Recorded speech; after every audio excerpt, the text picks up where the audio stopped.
Steve Jobs was one of the most influential names in the world of technology.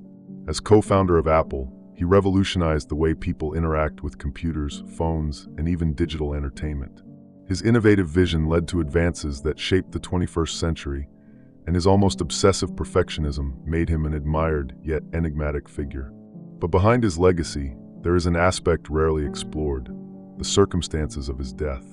Diagnosed with a rare type of pancreatic cancer, Jobs chose an alternative treatment path that, according to specialists, may have compromised his chances of survival.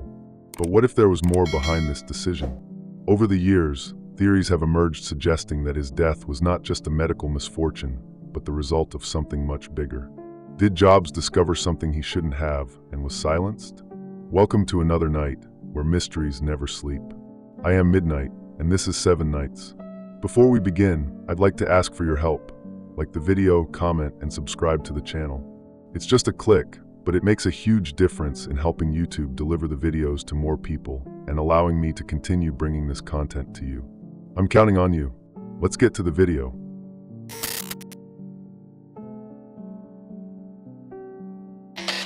In 2003, Steve Jobs received news that would change his life forever. He was diagnosed with a neuroendocrine tumor in the pancreas, a rare type of cancer that, unlike the more aggressive form of the disease, could be treated with surgery. The doctors were clear: removing the tumor as soon as possible was his best chance of survival. But, to the surprise of many, Jobs refused surgery and decided to take a different path. For 9 months, he tried to combat cancer with alternative therapies. He adopted a strictly vegan diet, increased his intake of natural juices, and adhered to practices such as acupuncture and meditation. For a man known for his almost obsessive perfectionism and for making strategic decisions based on data and deep analysis, this choice seemed contradictory. But why would he, of all people, choose such an uncertain path? Jobs' decision was not just a matter of belief in natural methods. He already had a history of distrust toward traditional medicine. According to former colleagues and close friends, he believed that the body had the ability to heal itself, provided it received the right stimuli. But was this view merely a personal philosophy, or was there something deeper behind this choice? Many doctors who later analyzed the case stated that if Jobs had undergone surgery immediately, his chances of recovery would have been much higher. But over the years, some theories began to emerge. What if his initial refusal of conventional treatment was not just a lifestyle choice, but a reflection of something he knew that the rest of the world did not?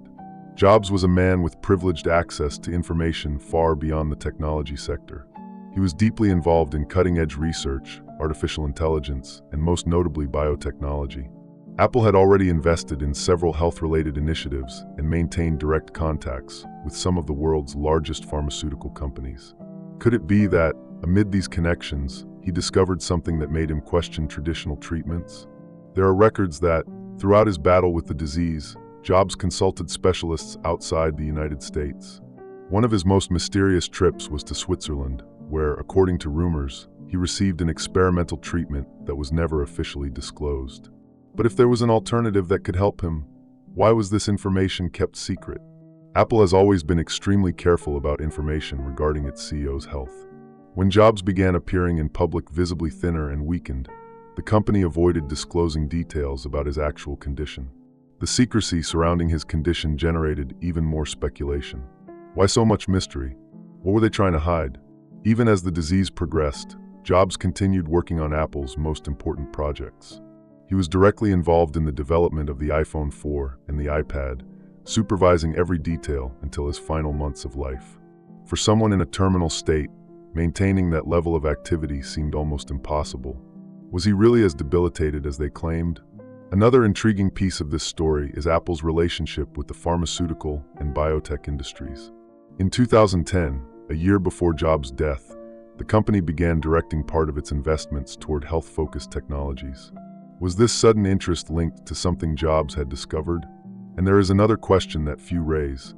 If Jobs always had access to the best doctors and specialists in the world, why couldn't he defeat the disease?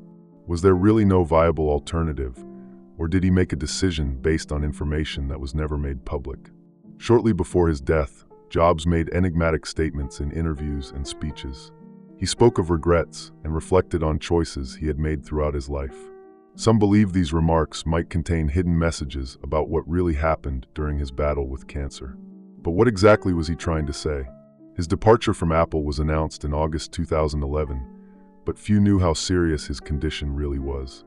Just 2 months later, his death was confirmed, leaving a void in the company and the tech world. However, instead of ending the discussion, his passing only raised more questions. If Jobs had followed conventional treatment from the beginning, could he have survived for a few more years? Or was there something more to this story that the public never knew?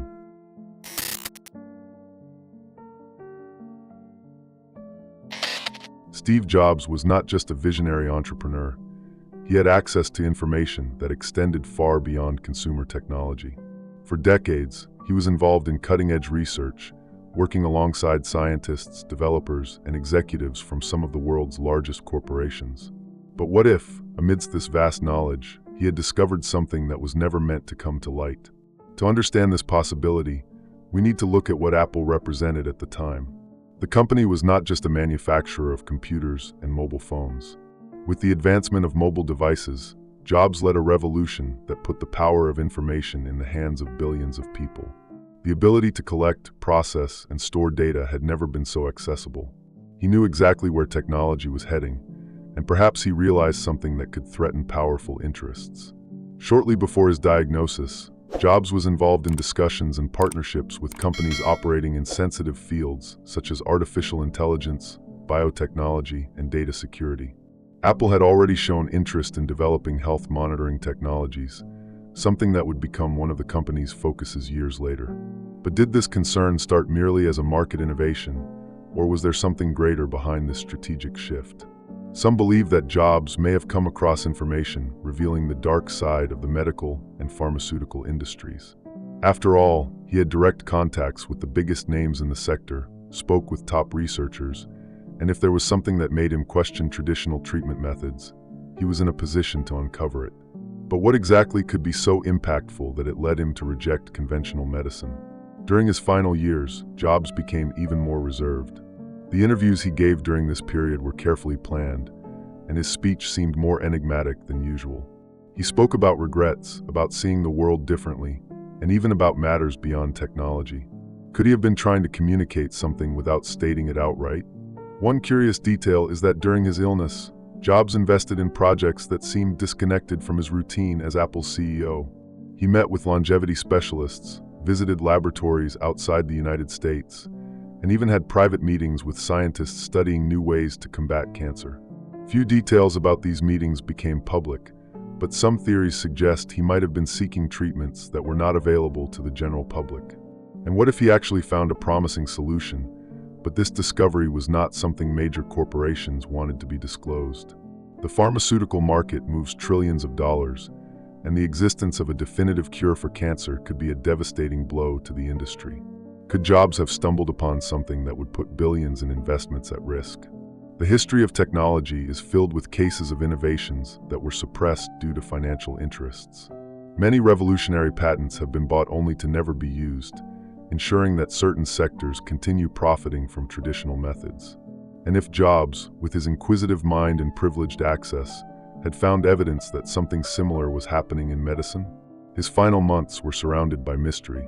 Even in a weakened state, he continued overseeing Apple's work and seemed determined to have everything ready before he passed away. But why did he insist on maintaining control until the very last moment? Was he afraid that something would slip out of his control if he completely stepped away? Jobs' death marked the end of an era in technology, but did it also conclude something greater? Something that was never revealed to the public? What did he really uncover behind the scenes of the world's most powerful industries?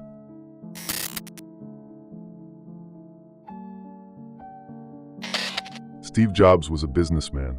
He understood how major corporations operated, how decisions were made behind closed doors, and most importantly, how power and money influenced every sector of the market. But there was one industry in particular that had always been surrounded by controversy: the pharmaceutical industry. And as his illness progressed, he became more closely involved with this world. But why? From the beginning of his career, Jobs demonstrated a deep aversion to following established patterns. He believed in innovation, breaking paradigms, and questioning what was imposed as right. This was reflected not only in his approach to technology, but also in his views on health. He never fully trusted traditional medicine, and when he was diagnosed with cancer, this distrust became even more evident. But was this solely due to a personal conviction, or had he discovered something that made him fear conventional treatments? The pharmaceutical industry moves trillions of dollars annually. New drugs are constantly being developed, but there is one important detail. They are not designed to cure diseases, but to treat them. A chronic illness ensures a lifelong patient, someone who must buy medications for the rest of their life. It would be naive to believe that corporations of this magnitude would prioritize public health over their profits. Jobs knew this. When he finally decided to undergo surgery, 9 months after his diagnosis, he had already undergone numerous medical consultations outside the United States. Some sources suggest that he was in contact with researchers working on experimental therapies, but none of this information was ever officially confirmed. What is known is that he traveled to Switzerland in search of a treatment that was never publicly disclosed. But why so much secrecy? If Jobs, one of the most influential men in the world, had discovered a revolutionary approach to treating his illness, one would expect that this information would be shared with the world. But it never was. Was this knowledge suppressed? And if so, who would have an interest in preventing it from becoming public? Another curious aspect, Apple has always had a discreet but strategic relationship with the healthcare sector. In the years leading up to Jobs' death, the company began exploring biomedical technologies, investing in research on health monitoring and artificial intelligence applied to medicine. This could have been just a coincidence, but some believe that these investments were driven by something Jobs discovered during his battle with cancer. In his final years, Jobs became increasingly reserved about his treatment. While Apple remained silent about his condition, Jobs himself avoided discussing it in interviews. What did he know that he couldn't openly say? Jobs' death in 2011 abruptly ended these questions. Apple moved forward, and any potential connection with the pharmaceutical industry was left behind. But the lingering doubt remains. Was his initial refusal of conventional treatments merely a misjudgment, or was it a decision based on something he knew that never reached the public? If there was a truth behind the curtain, it was buried along with him. But how much could that truth have changed the way we see healthcare, technology, and the forces that control our lives?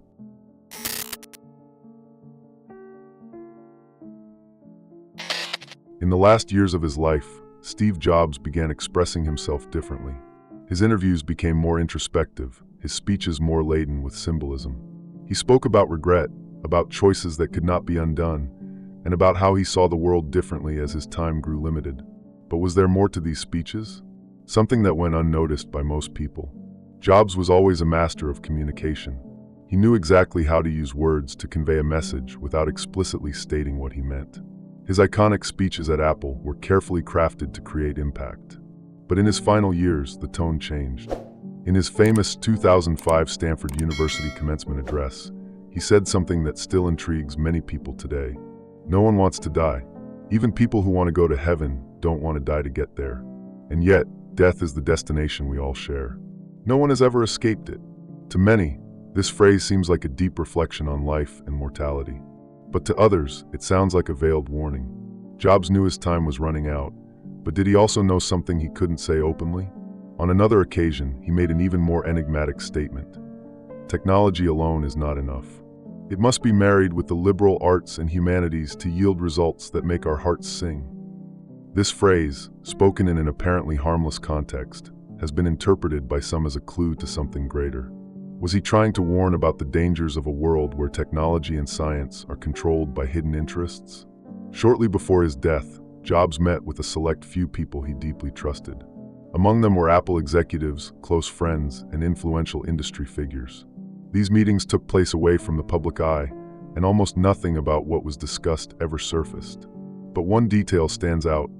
One of the last projects he supervised before his death was the creation of Apple Park, the company's new headquarters. Apple Park is not just a corporate building. It was designed with an unusual level of precision and secrecy, and some suggest that its structure may contain symbolism and hidden messages left by Jobs.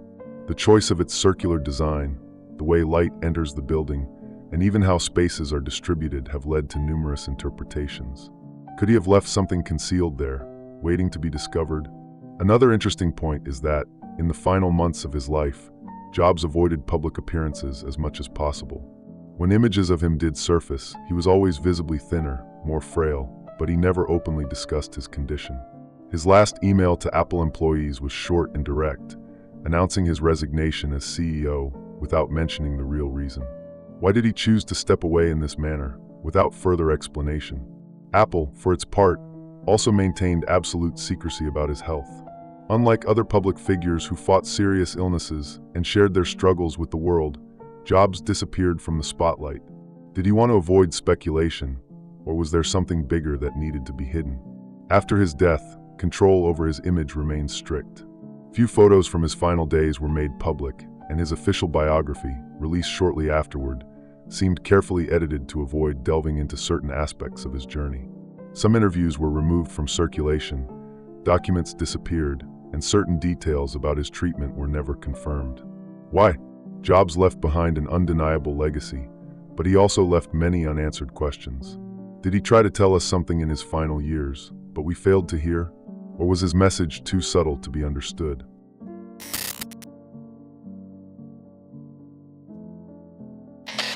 When Steve Jobs passed away on October 5, 2011, the world received the news suddenly and quietly. The announcement was made discreetly, without much detail about his condition in his final moments. Apple released a brief statement, avoiding specifics, and his family remained reserved. In a world where public figures' lives are constantly exposed, the lack of information about his death raised a series of questions. For years, his health had been one of the most speculated topics in the media. Since his first medical leave in 2004, rumors about the worsening of his condition had surfaced constantly. But despite the numerous suspicions and his increasingly rare public appearances, no concrete details were provided. Every update seemed carefully planned to maintain uncertainty without ever revealing too much. Why so much secrecy? Jobs' last months were spent away from the public eye. Unlike other figures who faced terminal illnesses and shared their journeys, he remained isolated. No interviews were given in his final phase, no direct statements were made about his battle with cancer. What was he trying to hide? Another curious detail is found in his death certificate. The document lists the official cause of death as metastatic pancreatic neuroendocrine tumor, something that was already expected. However, there is no information about possible complications, the treatments he received in his final days, or what truly happened in his last hours. Everything was kept objective, almost bureaucratic. Apple, a company known for holding major tributes to its leaders and organizing events to commemorate historical moments, opted for a restrained approach. The company's website displayed a simple black and white photo of Jobs, accompanied by a short text. No grand memorial, no public ceremony, just a statement in silence. Was this a way to respect his privacy, or an effort to avoid uncomfortable questions? The farewell ceremony was also shrouded in mystery. Jobs' funeral was an extremely private affair, attended only by family and close friends. No details leaked to the press, no images were made public. For a figure who transformed technology and impacted millions of lives, this level of secrecy seemed unusual. Who was present? What speeches were made? And more importantly, what was decided to keep this moment so tightly guarded from the public? Another point that raises questions is the lack of reliable photographic records from his final days. Unlike other public figures who battled terminal illnesses, where images and videos document their struggles and transformation over time, Jobs simply vanished. The few images that emerged were distant, grainy, almost as if they didn't want his true condition to be seen. And then comes the most uncomfortable question of all: were all the facts about his death actually disclosed? Some theories suggest that Jobs may have lived longer than was publicly announced, while others indicate that something about his illness or treatment was never fully explained. Is there a part of this story that was deliberately concealed? If there are answers to these questions, they remain with those who were closest to him. But will we ever know the truth? Or is the silence surrounding Steve Jobs' death itself a message that no one has been able to decipher?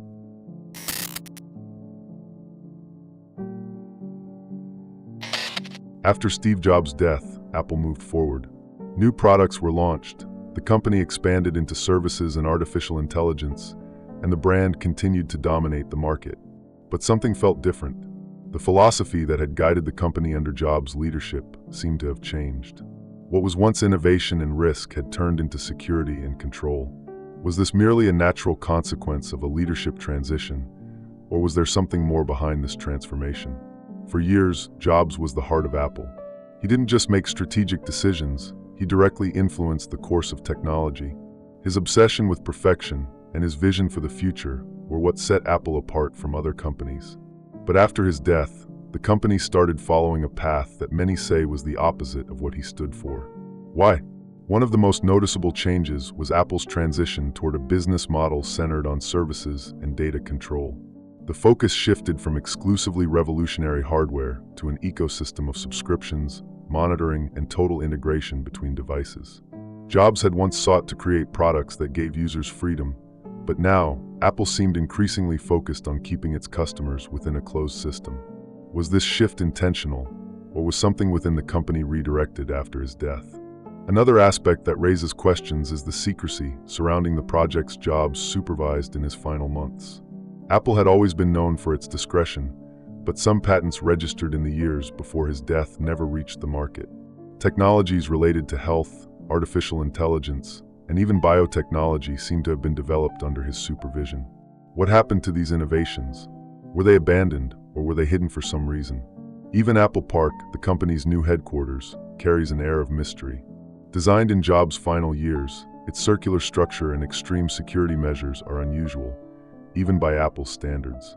Some believe he left something within this complex, one last secret waiting to be uncovered. But if that's true, who would be willing to reveal it? Even after his death, Jobs remains a mythologized figure. His name is mentioned in Apple executive speeches, but always in a calculated, almost distant way. Unlike other companies that constantly celebrate their founders' legacies, Apple seems to treat Jobs' memory with a cold respect, almost as if avoiding revisiting certain aspects of his journey. Is this just a branding strategy, or is there something they prefer to leave in the past? The biggest question of all, however, remains unanswered. If Jobs had lived longer, would Apple have followed the same path? Would technology have advanced differently? And most importantly, would something he knew have been revealed? The truth about Steve Jobs' final years may never be fully known. But one thing is certain, his impact on the world went far beyond technology. He left behind a mystery that, more than a decade later, still raises questions no one has been able to answer. Steve Jobs changed the world with his vision and relentless pursuit of innovation. But his death, shrouded in mystery, raises questions that remain unresolved. His initial refusal of conventional treatment, his possible discoveries about the pharmaceutical industry, and his cryptic messages in his final years create a complex puzzle, one whose pieces have never been fully connected. If there was something Jobs knew that he could never reveal, that truth may have been buried with him. But great secrets do not remain hidden forever. One day, perhaps, the answers will come to light, and what is now mere speculation may become a reality no one ever imagined. This story is just one piece of the puzzle, and one day, maybe you'll see the whole picture. If this made you think, subscribe, like the video. It helps the channel grow. Don't forget to share, because more voices mean more discoveries.